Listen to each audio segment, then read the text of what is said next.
గురు బ్రహ్మ ప్రేక్షకులకు నమస్కారం అండి. ఈ వీడియోలో 2024 సంవత్సరంలో కన్యా రాశిలో జన్మించి వ్యాపారం ఎవరైతే చేస్తున్నారో లేదా వ్యాపార ప్రయత్నాలు ఎవరైతే చేస్తున్నారో వారికి ఎలా ఉండబోతుందో ఈ వీడియోలో నేను చాలా క్లియర్గా 8 నిమిషాల్లో వివరిస్తానండి. శ్రీ దుర్గాదేవి జ్యోతిష్యాలయం. మీరు ఇప్పుడు వరకు ఎక్కడెక్కడో జ్యోతిష్యం చెప్పించుకుని నిరాశ చెంది ఉన్నారా? అయితే ఒక్కసారి గురువు గారికి ఫోన్ కాల్ చేసి చూడండి. ప్రేమ, పెళ్ళి, ఉద్యోగం, రాజకీయం, విదేశీ ప్రయాణం, ధనం నిలకడగా లేకపోవటం, భార్యాభర్తల మధ్య గొడవలు, ఆస్తి తగాదాలు, అప్పుల బాధలు, స్త్రీ పురుషుల ఎలాంటి గుప్త సమస్యలకైనా ఎటువంటి సమస్యలకైనా ఒక్క రోజులోనే పరిష్కారం చూపుతారు. ఇంట్రెస్ట్ ఉన్న వాళ్ళు ఎవరైనా ఏ టైంలోనైనా వీరికి కాల్ చేయవచ్చు. ఓవరాల్గా చెప్పినట్లయితే కన్యా రాశిలో జన్మించిన వ్యాపారస్తులకు 100%లో 55% మాత్రమే అనుకూలంగా ఉంటుంది అని చెప్పాలి. ఎందుకు, ఏ గ్రహాలు అనుకూలంగా లేవో కూడా నేను వివరిస్తాను. ఈ సంవత్సరం అంతా కూడా 7వ ఇంట్లో రాహు యొక్క గోచారం ఉంటుంది. రాహు సంచరిస్తూ ఉంటాడు 7వ ఇంట్లో. మే 1వ తారీఖు వరకేమో గురువు యొక్క గోచారం అనేది 8వ ఇంట్లో మీకు అనుకూలంగా ఉండదు. కాబట్టి మొదటి 4 నెలల సమయంలో వ్యాపార పరంగా కొన్ని సమస్యలు ఏర్పడే అవకాశాలు ఉంటాయి. గురువు యొక్క గోచారం, రాహు యొక్క గోచారం మీకు అనుకూలంగా ఉండదు. కాబట్టి మే 1వ తారీఖు లోపు వ్యాపారంలో కొన్ని చిక్కులు, చికాకులు, అడ్డంకులు, ముఖ్యంగా భాగస్వాములతో కానీ న్యాయపరమైన చిక్కులు కానీ ఇలాంటివి ఏర్పడే అవకాశాలు ఎక్కువగా ఉంటాయి. వ్యాపారాన్ని కొత్తగా మొదలు పెడదాం అనుకున్న వారికి కూడా ఈ ఫలితాలు వర్తిస్తాయండి. ఈ సమస్యల కారణంగా డబ్బు ఎక్కువగా ఖర్చు అవుతుంది. వ్యాపార పరంగా కొద్దిగా చెడు జరిగే అవకాశాలు ఉంటాయి. కొంచెం నష్టపోయే అవకాశాలు ఉంటాయి. మరీ దివాలా తీసేంత ఉండదు, కానీ మీరు చేసే ప్రయత్నాలలో ఎక్కువగా అడ్డంకులు ఉంటాయి. అయితే ఎక్కువగా తొందరపాటు నిర్ణయాలను తీసుకోవటం వల్లే ఈ సమస్యలన్నీ వస్తాయండి. ఇతరుల ప్రోద్బలంతో అత్యాశకు పోయి మీరు చేసే పనుల వల్ల, మీరు తీసుకునే నిర్ణయాల వల్ల, అత్యాశగా ఆలోచించటం వల్లే ఇటువంటి సమస్యలు ఏర్పడతాయి. కాబట్టి వీలైనంత వరకు నిజాయితీగా ఉండటానికి ప్రయత్నించండి. ఇతరుల యొక్క ప్రలోభాలకు లొంగకండి. ఇతరుల మాటలు విని నష్టపోకండి. స్వశక్తిపైనే నమ్మకంతో ఉంటే మాత్రమే ఈ సంవత్సరంలోని మొదటి 4 నెలలు కన్యా రాశిలో జన్మించిన వ్యాపారస్తులకు అనుకూలంగా ఉంటుంది. లేకపోతే చిక్కులు, చికాకులే ఉంటాయి. కానీ ఎన్ని సమస్యలు వచ్చినప్పటికీ కూడా మిగిలిన ముఖ్యమైన గ్రహాలు మీకు అనుకూలంగా ఉన్నాయి కాబట్టి ఎటువంటి నష్టం లేకుండా బయటపడే అవకాశాలు ఉంటాయి. కాస్త టెన్షన్ పడే సందర్భాలు, భయపడే సందర్భాలు ఉంటాయి, కానీ దివాలా తీసే సిచ్యువేషన్ అయితే ఉండదండి. మెయిన్గా మీకు ఎలాంటి విషయంలో సమస్యలు ఏర్పడతాయంటే రాహు యొక్క గోచారం మీకు అనుకూలంగా లేదు కాబట్టి ఇతరులు ఏదో చెప్పారు అని, ఇతరులు ఎక్కువగా సంపాదిస్తున్నారు అని మీరు కూడా అదే తప్పుడు మార్గంలో వెళ్తారు. అంటే అత్యాశకు పోతారు. దానివల్లే నష్టపోయే అవకాశాలు ఉంటాయి. మే 1వ తారీఖు నుండి గురువు యొక్క గోచారం అనేది 9వ ఇంట్లో అనుకూలంగా ఉంటుంది. కాబట్టి ఏప్రిల్ మాసం తర్వాత నుండి కన్యా రాశి వారి తలరాత మారుతుంది అని చెప్పాలి. వ్యాపారంలో అభివృద్ధి స్టార్ట్ అవుతుంది. ఆ ముందు వరకు రాహు యొక్క ప్రభావం వల్ల ఒక్క నెలలోనే ఓవర్ నైటే కోటీశ్వరులు అయిపోదాము అనుకుంటారు. అలాంటి ఆలోచనలు మీ మైండ్లోకి వస్తాయి. దానివల్ల అత్యాశకు పోయి తొందరపాటు నిర్ణయాలను తీసుకోవటం, వేరే వారు చెప్పిన మాటలు విని నష్టపోవటం జరుగుతుంది. కానీ మే మాసం నుండి కన్యా రాశిలో జన్మించిన వ్యాపారస్తులకు గురుబలం తోడుగా ఉంటుంది.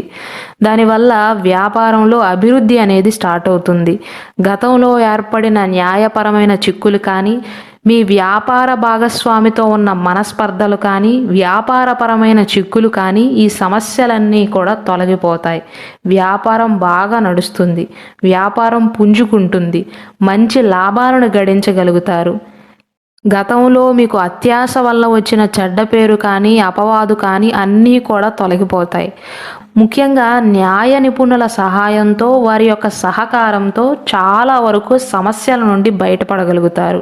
అంటే బిజినెస్కి సంబంధించి ఏవైనా లీగల్ ఇష్యూస్లో కనుక ఇరుక్కుని ఉన్నట్లయితే మే మొదటి వారం నుండి అటువంటి సమస్యల నుండి బయటపడగలుగుతారు.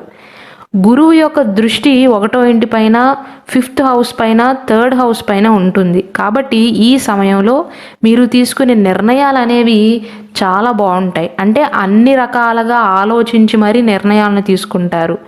పెట్టే పెట్టుబడుల విషయంలో, చేయబోయే పనుల విషయంలో, అన్ని విషయాలలో కూడా మంచి నిర్ణయాలను తీసుకుని వ్యాపారాన్ని అభివృద్ధి చేస్తారు. గతంలో ఏర్పడిన సమస్యల కారణంగా ఒకవేళ వ్యాపార భాగస్వాములు కనుక విడిపోయినట్లయితే, వారిద్దరి మధ్య మనస్పర్ధలు వచ్చినట్లయితే వారిద్దరూ మళ్ళీ కలవటం కానీ లేదా కొత్తగా వ్యాపార భాగస్వాములు రావటం కానీ జరుగుతుంది. కొంతమందితో ఒప్పందం చేసుకోవటం కానీ జరుగుతుంది. అంటే ఓవరాల్గా మీరు చూసుకున్నట్లయితే, మీరు గమనించినట్లయితే మొదటి 4 నెలల సమయంలో కన్యా రాశి వారి మైండ్ సెట్ని రాహు మారుస్తాడు. చెడు వైపు అడుగులు వేస్తారు. దానివల్ల నష్టపోయే సూచనలు ఎక్కువగా ఉంటాయి. మరి దివాలా తీసే అంత సిచ్యువేషన్ అయితే ఉండదు, కానీ నష్టం మాత్రం జరిగే అవకాశాలు ఉంటాయి.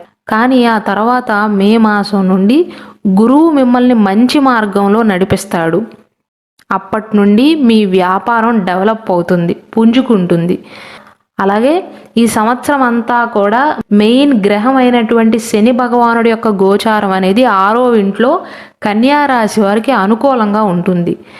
కాబట్టి మీ దగ్గర పనిచేసే వారి కారణంగా, మీ సన్నిహితుల కారణంగా, కొంతమంది ఇచ్చే సూచనలు సలహాల కారణంగా మీ వ్యాపారం మరింత అభివృద్ధి చెందుతుంది. మీ వ్యాపార భాగస్వామికి కూడా మీ మీద నమ్మకం పెరుగుతుంది. వ్యాపారాన్ని ఎటువంటి ఆటంకాలు లేకుండా ముందుకు తీసుకువెళ్ళగలుగుతారు.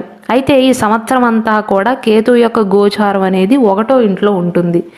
కాబట్టి కన్యా రాశి వారు ఎంత ధైర్యంగా నిర్ణయాలను తీసుకోవాలి అని అనుకున్నప్పటికీ కూడా వ్యాపారాన్ని ముందుకు తీసుకువెళ్ళటానికి, వ్యాపారానికి సంబంధించిన నిర్ణయాలను తీసుకోవటానికి, వ్యాపారానికి సంబంధించిన ఒప్పందాలను చేసుకోవటానికి ఏదో తెలియని భయం అనేది కన్యా రాశి వారిని వెంటాడుతుంది. దానివల్ల నిర్ణయం తీసుకున్న తర్వాత కూడా ఇది కరెక్టేనా అన్న సందేహాలు వస్తాయి. 100% ధైర్యంగా నిర్ణయాన్ని తీసుకోలేకపోతారు, ఎందుకంటే కేతు యొక్క గోచారం వల్ల. కానీ శని భగవానుడు మీకు అనుకూలంగానే ఉన్నాడు. మే 1వ తారీఖు తర్వాత గురుబలం కూడా మీకు ఉంటుంది. కాబట్టి మీరు పెద్దగా భయపడవలసిన అవసరం లేదండి. కాకపోతే కేతువు యొక్క స్థానాన్ని బట్టి చూసుకున్నట్లయితే అక్కడ ఏమీ లేకపోయినప్పటికీ కూడా ఏదో ఒక కారణం వల్ల నిర్ణయాలను తీసుకోవటంలో ఊగిసలాడతారు. ఏది కరెక్ట్గా ఆలోచించలేకపోతారు.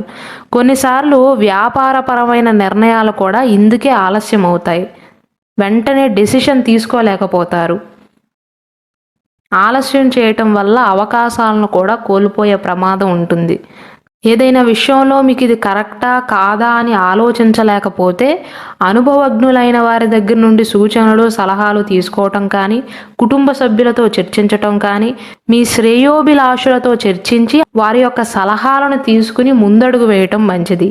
మొత్తం మీద చూసుకున్నట్లయితే వ్యాపారస్తులకు 55% కలిసి వస్తుందండి ఈ సంవత్సరంలో. 55% మాత్రమే ఎందుకు చెప్పానంటే, మే 1వ తారీఖు వరకు గురువు యొక్క గోచారం వల్ల, రాహు యొక్క గోచారం వల్ల, కేతు యొక్క గోచారం వల్ల, ఈ గ్రహాల యొక్క గోచారం వల్ల చిన్న చిన్న సమస్యలు ఏర్పడే అవకాశాలు, వేరేగా ఆలోచించే అవకాశాలు, అంటే అత్యాశగా పోయే అవకాశాలు, నిర్ణయాన్ని వెంటనే తీసుకోలేకపోవటం, ఇలాంటి వాటి వల్ల మీకు వచ్చే అవకాశాలను దూరం చేసుకుంటారు. కానీ మే 1వ తారీఖు తర్వాత గురుబలం పెరగటం, శని భగవానుడు అనుకూలంగా ఉండటం, శని భగవానుడి యొక్క స్థానం మీకు ప్లస్ అవ్వటం వల్ల వ్యాపారంలో మంచి అభివృద్ధి, బాగా సంపాదించగలుగుతారు. అలాగే మన గురు బ్రహ్మ ఛానల్లో కన్యా రాశిలో ఉన్న 3 నక్షత్రాల వారికి 2024 సంవత్సరం నక్షత్ర ఫలాల పైన కూడా సపరేట్ వీడియోస్ చేశామండి. వాటిని కూడా వీక్షించండి.